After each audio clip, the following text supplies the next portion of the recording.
وظیفہ ملنے لگا اور اسکول کی طرف سے ایک تمغہ بھی دیا گیا۔ پیارے بچوں، آپ بھی علامہ اقبال کی طرح بڑا آدمی بننا چاہتے ہیں تو ان کی طرح علم سے محبت کرنا سیکھیں۔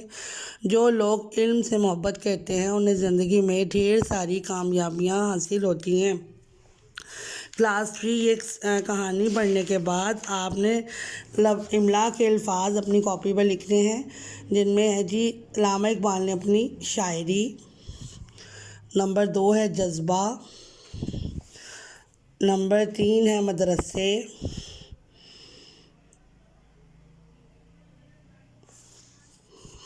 علامہ اقبال،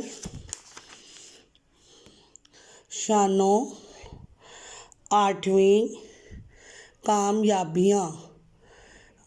کلاس 3 ان کی املا آپ نے اپنی کاپی پہ لکھنی ہے۔ سب سے پہلے انڈیکس بنانا ہے، اس کے بعد املا کے الفاظ لکھنے ہیں، اور ساتھ ہی ساتھ آپ کی کتاب کے صفحہ نمبر 131 پر نئے الفاظ کے معنی یعنی الفاظ معنی دیے گئے ہیں، ان کو بھی آپ نے اپنی کاپی پر لکھنا اور یاد کرنا ہے۔ وابستہ ہونا، جڑنا، ابتدائی زمانہ شروع میں، دیا چراغ، ٹس سے مس نہ ہونا، حرکت نہ کرنا، بے جی والدہ صاحبہ، وظیفہ حکومت کی طرف سے ملنے والی انعامی رقم، تمغہ اعزاز، شانوں کاندھوں، اور ساتھ ہی ساتھ آپ نے اپنی کاپی پر خوش خطی کا پیج بھی لکھنا ہے۔